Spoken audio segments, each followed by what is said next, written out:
I was in the OK Corral at 2:30 p.m. when I saw the two Clantons and the two McLowrys in an earnest conversation across the street in Dunbar's Corral. I went up the street and notified Sheriff Behan and told him it was my opinion they meant trouble, and it was his duty, as sheriff, to go and disarm them. I told him they had gone to the West End Corral. I then went and saw Marshal Virgil Earp and notified him to the same effect. I then met Billy Allen, and we walked through the OK Corral, about 50 yards behind the sheriff. On reaching Fremont Street, I saw Virgil Earp, Wyatt Earp, Morgan Earp, and Doc Holliday in the center of the street, all armed. Johnny Behan had just left the Cowboys after having a conversation with them. I heard Virg Earp say, "Give up your arms, or throw up your arms." There was some reply made by Frank Lowry when firing became general, over 30 shots being fired. So begins the most famous gunfight of the Old West.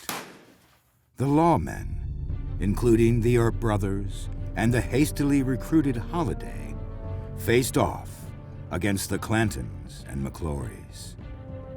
It's a scene that has been often repeated on screen and in books.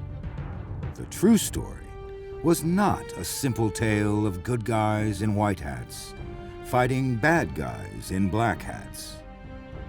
You don't need to exaggerate the facts of the gunfight at the OK Corral, which wasn't really in a corral at all, in order to find an exciting story of men and women trying to build a good life in a hard world, and sometimes needing to do so at gunpoint.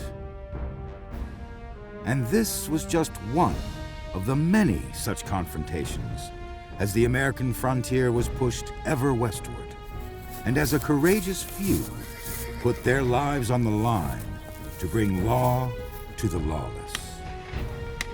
These are the lawmen of the West.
The obvious question when one considers the West is, west of what? During the colonial era, the colonies themselves were carved out of the original wildlands, what we now think of as the East. The frontier was their backyard, the wilderness just at the edge of the coastal settlements. Law and order weren't maintained by extensive government-funded police forces, but by local constables and sheriffs, supported by citizens who might be drafted for night watch duties or to form a posse. The threat to order was generally not what modern audiences would call crimes. Robbery, rape, and murder weren't non-existent, but were less common. The day-to-day concerns were more along the lines of watching out for fires, working on the Sabbath, and cursing in public. In general, the citizens of the colonies were expected to police themselves. The colonists were generally people with similar backgrounds and often strict religious codes. And the truth was, there wasn't much to steal. The colonists needed to band together within their settlements to face the threats from outside, the Native American tribes, whose land the colonists were claiming as their own. Though the colonists were able to form friendly relations with some Indian tribes, other tribes saw the threat that the Europeans posed and met that threat with force. The Indian warriors had no knowledge of, nor interest in, the European rules of war. They fought in an entirely different style than Europe's traditional massed armies. Indians used surprise attacks, striking from concealment and avoiding pitched battles. To defend the colonies, governors established local militias. Every able-bodied male was expected to serve in the militia, and every home was expected to have at least one working firearm. These men were America's original citizen soldiers. From the late 1600s, almost up to the American Revolution, there were a series of wars between English colonials and French colonials, each having their own allies among the Native American tribes. The most famous is the last one, known in America simply as the French and Indian War, ending in 1763. One young man who fought in that war would later become known as one of the greatest frontiersmen in American history. While working as a teamster for British forces during the conflict, Daniel Boon heard of a marvelous land to the west, overflowing with bear, deer, turkey, and other game. After the war, Boon and a small party crossed the Appalachians to explore the wilderness of Kentucky. They hunted and lived off the land for months before being captured by the Shawnee, who seized all of the pelts the hunters had collected. Despite being warned to never return to the area, Boon continued exploring and hunting in Kentucky. In 1773, he led an expedition of about 50 colonists seeking to establish a settlement west of the Appalachians. The expedition was attacked by a band of Delawares, Cherokee, and Shawnee, who captured Boone's oldest son and one other member of the party. The young men were tortured to death, and the expedition was abandoned. But 2 years later, Boon led another expedition, and this time successfully founded the town of Boonesboro. Meanwhile, relations between the colonies and Parliament had fallen apart. War had begun. In Kentucky, the battles were primarily between the colonists and the British-backed Native American tribes. Though we might tend to think of conflict between the tribes and settlers as being battles, there are aspects of it that were consistent with the lawlessness of the frontier that is more typically associated with the Wild West. Though Colonial and later U.S. military units might engage the natives in battles, there weren't the professional, full-time investigative or enforcement agencies that we expect today. A town marshal or county sheriff would handle most issues related to law and order with minimal assistance from unpaid night watchmen, or perhaps a few deputies in a larger city. Actions requiring a larger force meant rounding up a party of volunteers for a specific mission. This was somewhat similar to the U.S. military in the early years of the nation. It is difficult to fully understand in the modern era how important the military at that time was to the internal security of the nation. But they had only a small number of professional soldiers, and they had to rely heavily on untrained militia. This resulted in a disastrous defeat in 1791. At the time, there were troubles with the native peoples in both the Southwest and the Northwest, though the problems were more severe to the north. The British had ceded the Northwest Territory to America as part of the Treaty of Paris. This territory included lands that would one day be the states of Ohio, Indiana, Illinois, Michigan, Wisconsin, and a portion of Minnesota, and it was already populated by various Indian tribes who had been British allies in the war.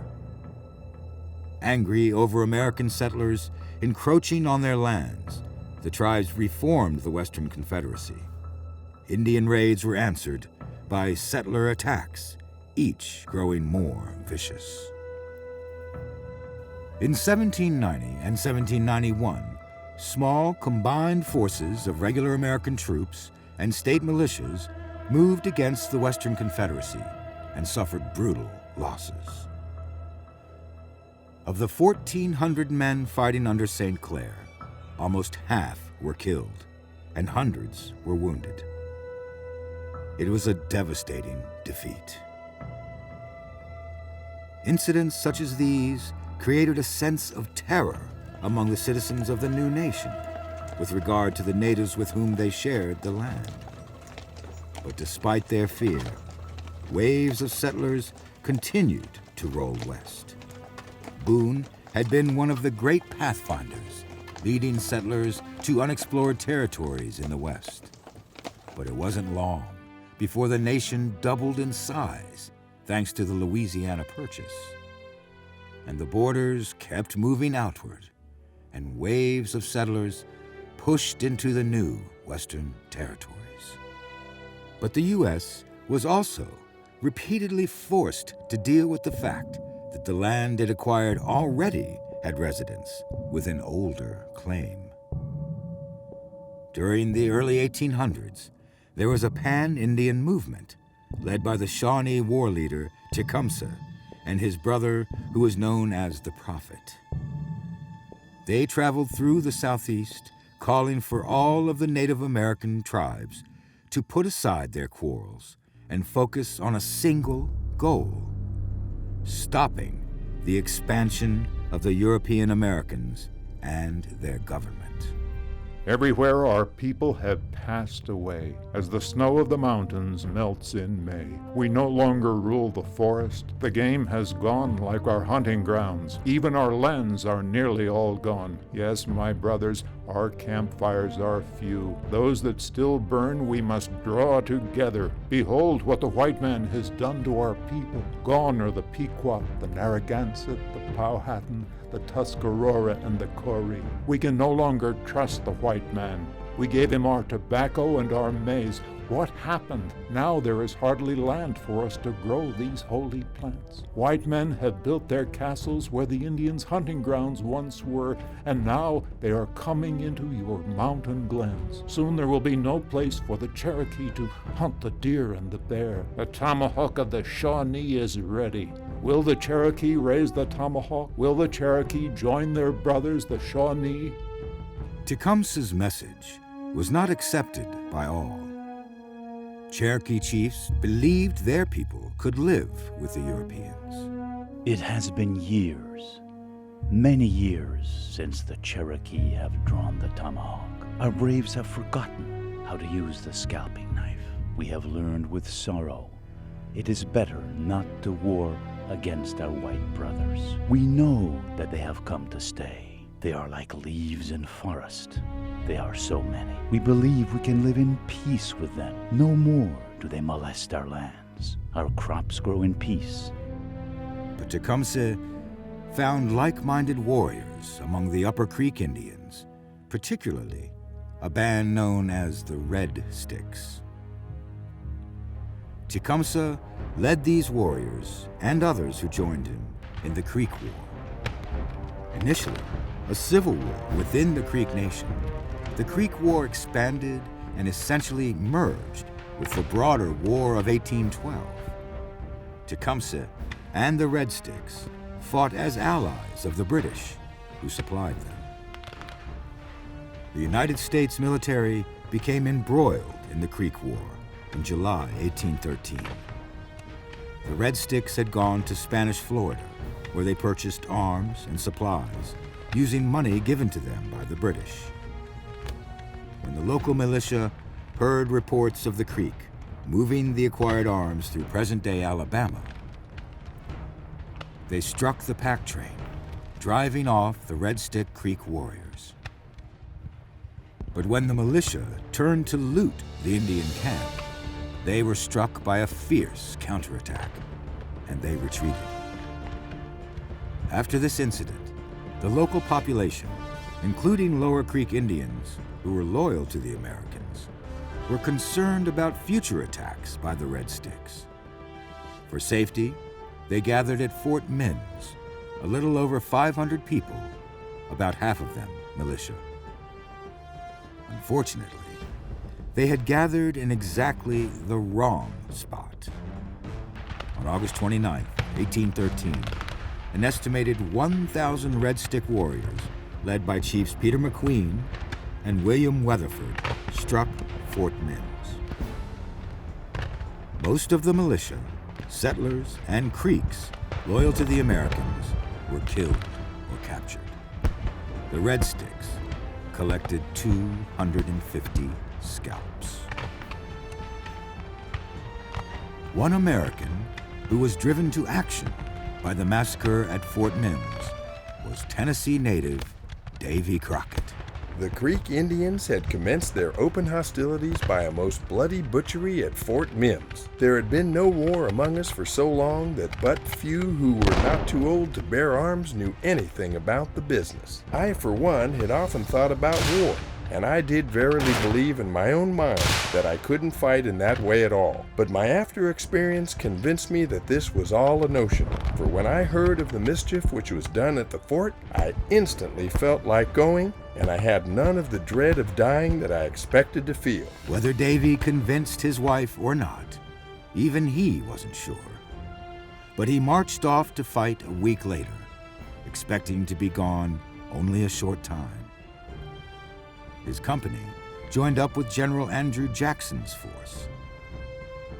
In November 1813, they came to the rescue of another fort, this one held by Lower Creek Indians, allied with the Americans. Davy Crockett's tale reminds us that the struggles between the Native Americans and European Americans were not simple, clear-cut affairs. It was not just a matter of white versus Indians. There were Indians on both sides of the battle, and the ones fighting the Americans were allied with the British. The war itself went on. Tecumseh was killed in 1813 at the Battle of the Thames, but his warriors continued to fight. Then, on March 27, 1814, over 1,000 Creek warriors led a force 3 times their number, commanded by General Andrew Jackson at the Battle of Horseshoe Bend near Dadeville, Alabama. Jackson's men, which included a contingent of 600 Cherokee and Lower Creek allies, stormed the Creek fortifications. Jackson ordered a bayonet charge, and the forces fought hand to hand. 200 of the Red Stick warriors escaped, joining with the Seminole in Spanish Florida. But the rest, 800 warriors, were killed. Jackson forced the Creek to sign a treaty in August 1814, which ceded 23 million acres of Creek land in Alabama and Georgia to the United States government. This included lands that had belonged to the Lower Creek Indians and the Cherokee Nation, both of which had been allies to the Americans during the war. Chief Junaluska, the Cherokee leader who had argued against Tecumseh's call to war, who had led 500 Native American warriors as allies to the Americans, and who is credited with saving Andrew Jackson's life in the Battle of Horseshoe Bend, later said, If I had known that Jackson would drive us from our homes, I would have killed him at Horseshoe. And it wasn't long before Andrew Jackson was leading troops against American Indian tribes again, this time in the Seminole Wars in Florida. Jackson's victories in this conflict eventually resulted in Spain ceding Florida to the United States. Indian wars continued as America continued to look west. Further wars with the Seminole and the Creek, the Winnebago, and the Blackhawks were to come. Jackson's military successes led to his eventual election to president in 1828. As president, Jackson saw the acquisition of about 100 million acres of Indian land and the forced removal of the Choctaw and Cherokee to the Indian Territory in Oklahoma during the Trail of Tears. Davy Crockett, who had chafed under Jackson's leadership in the Creek War, was a congressman when Jackson was president. Crockett voted against Jackson's Indian Removal Act. I saw that it was expected of me that I was to bow to the name of Andrew Jackson and follow him in all his motions, even at the expense of my conscience and judgment. Such a thing was new to me, and a total stranger to my principles. His famous, or rather I should say his infamous Indian bill was brought forward, and I opposed it from the purest motives in the world. Several of my colleagues got around me and told me how well they loved me and that I was ruining myself. They said this was a favorite measure of the president, and I ought to go for it. I told them I believed it was a wicked, unjust measure, and that I should go against it, let the cost to myself be what it might, that I was willing to go with General Jackson in everything that I believed was honest and right, but further than this, I wouldn't go for him or any other man in the whole creation. As American Indians were forced west, other Americans followed the sunset as well, seeking their fortune. This included the mountain men, trappers, and fur traders who were at home in the wild. One such leader was Kit Carson, who served as a guide to Colonel John C. Fremont's surveying expeditions in the 1840s. Fremont's reports back to Congress spurred on wagon trains to the west, filled with hopeful settlers. They also made Kit Carson famous. Carson wasn't a lawman, but in truth there were no lawmen in that time and place. He and his fellow trappers lived in remote country, facing Native American attacks that were, however understandable, both terrifying and horrifying. John Fremont's expeditions, with Kit Carson as his guide, went a long way toward opening up the West. Fremont's team produced a detailed map of Oregon and Upper California. Trappers and fur traders like Carson helped blaze the trails to the west, and over time, missionaries, settlers, prospectors, speculators, and more followed. They marched along the network of emigrant pathways that included the Oregon Trail, the Mormon Trail, the California Trail, and the Santa Fe Trail. In the early years, the Oregon Trail could only be traveled on foot or by horseback. In the mid-1830s, improvements allowed wagon trains to travel, and the floodgates opened. But even before the Oregon Trail had developed to that point, there were Americans wanting to move into the West. During the 1820s, many headed to Texas, following the call of Stephen F. Austin. The government of Mexico, which held Texas, had only recently separated from Spain. Their resources were stretched tight, and they needed to increase their population in the hopes that local militias would then be able to resist Indian raids. The colonization movement was wildly successful, but most of the colonists were from the U.S. rather than Mexico. Tensions between the colonists and the Mexican government ran high, eventually exploding into a revolution in October 1835.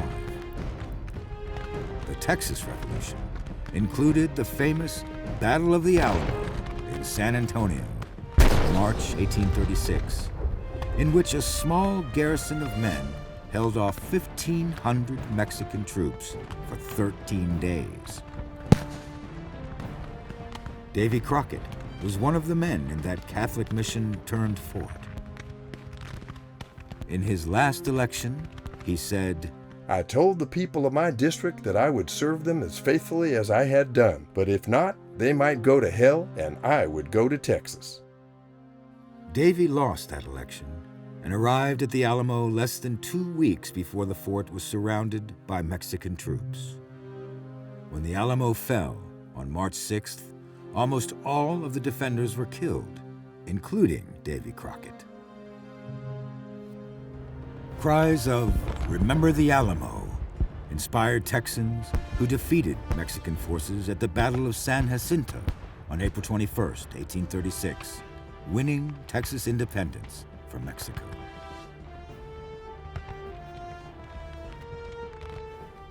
Texas then existed as an independent, sovereign nation until being annexed by the U.S. and admitted as a state, skipping the territorial stage in 1845. Again, the U.S. acquired a massive amount of land, and the settlers continued to pour in. This is a model 1841 U.S. rifle, nicknamed the Mississippi, not because it was made in Mississippi, but because a regiment of Mississippi volunteers, commanded by a man named Jefferson Davis, who was later to become the President of the Confederate States of America, commanded a regiment of Mississippi volunteers armed with the model 1841 rifle in the Battle of Buena Vista during the Mexican-American War. The Battle of Buena Vista was fought in February of 1847, and the Mississippi volunteers were instrumental in winning that battle for the Americans. They checked an assault by Mexican forces. This weapon is .54 caliber, and it's extremely unique because it is the very first shoulder arm in the U.S. arsenal with a percussion system. The percussion system is really quite simple. It has a cone, or a nipple as it's called, and a small percussion cap would be fitted to that. The cap was full of fulminating mixture called mercury fulminate. When you cock back the hammer and depress the trigger, the hammer strikes the cap, sending a hot jet of flame through this bolster into a hole in the barrel, igniting the main charge. It's really loaded very much like any muzzle loader. The main cartridge would be poured down the muzzle here and rammed home with the ramrod. Because this weapon has a great deal of brass furniture, was considered a very attractive weapon for its time. It's got a brass muzzle strap up here, brass band, brass trigger guard, patch box, and butt plate. In the wake of the annexation of Texas, America went to war with Mexico. American forces quickly captured New Mexico and California in 1846. Kit Carson played a significant role in the Mexican War and the capture of California. He had led Captain Fremont on another exploration expedition, but in this case, it was with the knowledge that war could be imminent. Fremont's men joined up with U.S. Navy Commodore Robert Stockton in July 1846 and helped in the capture of San Diego and Los Angeles. Carson was then detailed to deliver news of the capture of California to President Polk. Mexico ceded California to the U.S. in the Treaty of Guadalupe Hidalgo in February 1848. In December of that year, President James Polk confirmed to Congress what was already spread by rumor. Gold had been found in California. And so the steady stream of people moving west became a flood. As many as 60,000 Americans traveled to California in 1849. San Francisco exploded from a population of 1,000 in 1848 to 25,000 in 1850. Some prospectors traveled the long way around by sea. Others took the Oregon and California trails. One of those, who caught gold fever at the age of 14, was William Buffalo Bill Cody. Cody wouldn't earn his more famous nickname until after the Civil War, but he didn't move west to hunt buffalo. He was looking for gold. He didn't find it because along the way he met an agent for the Pony Express and signed on. The Pony Express was in operation for just 18 months, from April 1860 to October 1861. But it is indelibly linked with the Old West.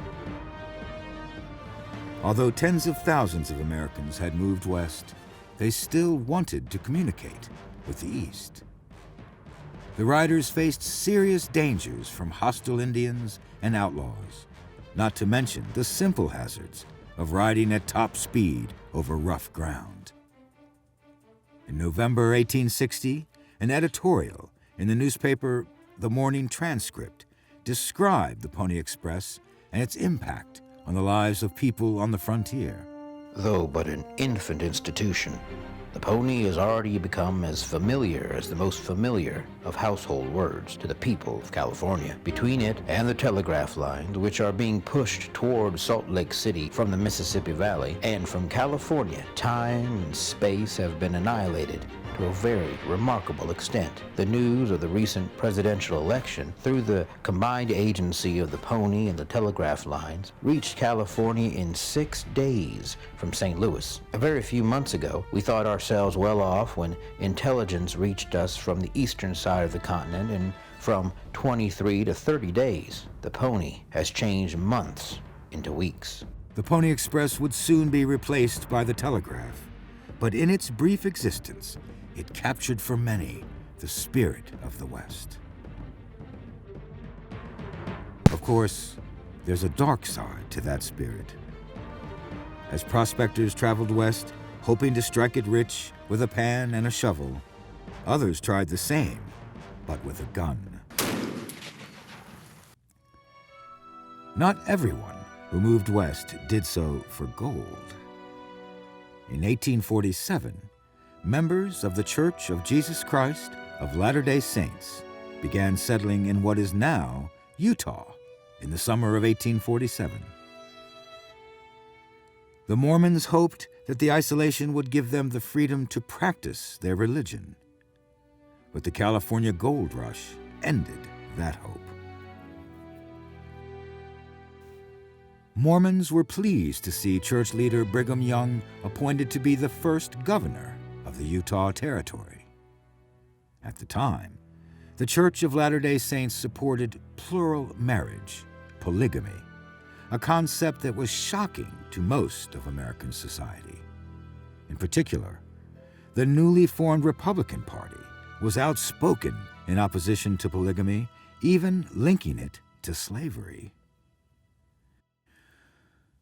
Tensions continued rising until President Buchanan removed Young as governor and sent General-in-Chief Winfield Scott at the head of a 2,500-man force to enforce the laws of the new governor. When reports of the approaching army reached Utah, the Mormons organized their own militia to prevent the army from entering their territory. Cooler heads prevailed, and the so-called Utah War ended without a fight. The same could not be said for the other conflicts dividing the nation. The slavery question was coming to a boil. All of this national expansion kept raising the same crucial question: will this new territory allow slavery? In the nation's infancy, the Northwest Ordinance described that part of the territory northwest of the Ohio River and declared that slavery would be prohibited in those lands. The prohibition of slavery did not apply to the territory south of the Ohio, continuing America's sectional divide in labor, ideology, and economy. When the Louisiana Purchase more than doubled the territory of the U.S., a New Deal became necessary. The Northwest Ordinance did not address these new lands, and therefore there was no limitation on slavery there. The Missouri Compromise in 1820 set new boundaries following the principles of the Northwest Ordinance. The deal came about because the people of the area that would become Missouri wished to join the Union as a slave state. This would have given slave states an advantage of one state in the Senate, and therefore many Northerners were opposed. The compromise that resulted allowed the admission of Missouri as a slave state simultaneously with the admission of Maine as a free state. The compromise also prohibited slavery in the remaining territory north of Missouri's southern border, except within Missouri itself. In 1837, the policy of the Missouri Compromise continued, with Arkansas being admitted to the Union as a slave state, while Michigan was admitted as a free state. In 1850, difficulties broke out again. Another compromise was worked out, delaying a civil war just a bit longer. Then the Kansas-Nebraska Act of 1854 changed the rules for determining whether a territory would be slave or free. Under the concept known as popular sovereignty, the residents of each territory would get to vote to decide whether slavery would be permitted. The act specifically repealed that part of the Missouri Compromise that outlawed slavery north of the line drawn in 1820. Stephen Douglas, the Illinois senator, hoped this would win him the support of Southerners, with his eye on an eventual bid for the presidency. But he did not consider the degree of opposition the bill would face in the North. In particular, he had no inkling of the future of one man in particular who would be energized by this act. Despite the opposition by many, the Kansas-Nebraska Act passed, signed into law on May 30th, 1854. The question of slavery in each territory would be determined by the vote of the people living there. And so the stage was set for the most strident, short-tempered, zealous, and potentially violent proponents of both slavery and abolition to marshal their forces and run to Kansas to swell the ranks of voters for their side in hopes of winning the state. Pro-slavery settlers moved in from Missouri, with some showing up just long enough to vote. Meanwhile, abolitionist societies back east were funding settlers to add their anti-slavery votes.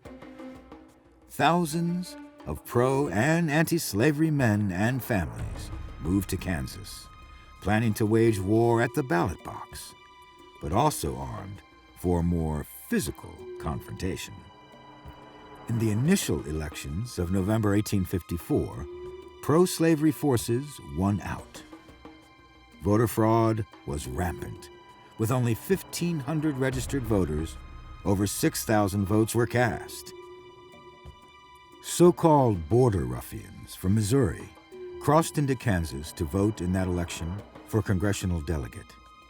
In the 1855 election of a territorial legislature, they did it again, and pro-slavery forces were swept into office. A congressional committee determined that the election was improperly influenced by the border ruffians, but President Franklin Pierce recognized the legislature nonetheless. Free Soilers formed a shadow government in Topeka, which Pierce labeled as revolutionary. Tensions rose, and political chicanery became open violence. On May 21, 1856, a group of about 800 border ruffians entered the town of Lawrence, Kansas, which was under the control of Free State settlers. They blocked off all roads out of town, preventing escape. Under a flag inscribed Southern Rights, they smashed the printing presses in the town's 2 printing offices and threw the type into the river. They then set fire to the Free State Hotel. The most significant, violent reaction to the sacking of Lawrence was led by a man who would gain greater infamy for another raid just a few years later. John Brown was a sheep farmer who had been dedicated to abolition for years, serving as a conductor in the Underground Railroad. When some of his large brood of sons moved with their families to Kansas in 1855, he learned from them of the attacks by pro-slavery forces. He left New York to join them, gathering weapons along the way. Brown was angered by the violence used by pro-slavery forces and the meekness of the Free State settlers. He joined a Free State military group along with some of his sons, and in the wake of the attacks of Lawrence and Sumner, he planned a violent retribution.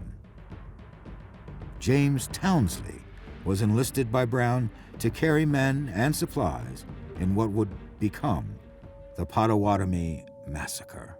We then crossed the Pottawatomie and came to the house of Henry Sherman, generally known as Dutch Henry. They brought out William Sherman, Dutch Henry's brother, and marched him into Pottawatomie Creek, where he was slain with swords by Brown's 2 youngest sons and left lying in the road. I then thought that the transaction was terrible. However, I became satisfied that it resulted in good to the Free State cause and was especially beneficial to Free State settlers on Pottawatomie Creek. The pro-slavery men were dreadfully terrified, and large numbers of them soon left the territory. Despite the outrage around this incident, none of the participants were arrested. Hundreds more would be killed in the War of Bushwhackers in Kansas. But in 1859, Free Soilers were able to elect a majority of the delegates to the territory's Constitutional Convention, and in January 1861, Kansas was admitted as a free state. But John Brown had already left Kansas behind. In 1859, he focused his attention on a new target: the government armory and arsenal at Harper's Ferry. He planned to use those weapons to arm what he expected to be an army of fugitive slaves that would join him. But he failed to convince one important escaped slave. John Brown had long been a friend of Frederick Douglass. Douglass had preached pacifism prior to 1850, but in the wake of the Fugitive Slave Law, he believed that he who would be free must himself strike the first blow. Brown appealed to Douglass to join him in the raid. Douglass tried to talk Brown out of the mission, but failed. He later said, "I told him finally that he was going into a steel trap from which there was no escape, and that I did not see it as my duty to follow him." Douglass's prediction was correct. John Brown's mission was a failure. Half his men were killed during the raid, including one of Brown's sons. Most of the others, including John Brown himself, were captured and hanged. 4 men escaped, including another of Brown's sons. John Brown died by hanging on December 2nd, 1859. This was one more event to shock the consciences of the American people and to put them into opposing camps on the rightness of Brown's cause, if not his methods. The raid on Harper's Ferry would be seen by many as the first shots fired in the Civil War. A war that would impact the nation and its people in many ways. One of those impacts was the teaching of hundreds of thousands of men to kill. Another was the deaths of countless fathers and older brothers, leaving young men needing to find their own way in an ever more violent world. Some would become outlaws, like Jesse James, Cole Younger, Bloody Bill Anderson, Billy the Kid, and many more. Others would become lawmen, like Wild Bill Hickok, Virgil Earp, Pat Garrett, and Bass Reeves. And still others would try on both hats over time, carrying a gun on both sides of the law. Doc Holliday, Henry Newton Brown, Texas Jack Vermillion. But first, they'd have to survive a war.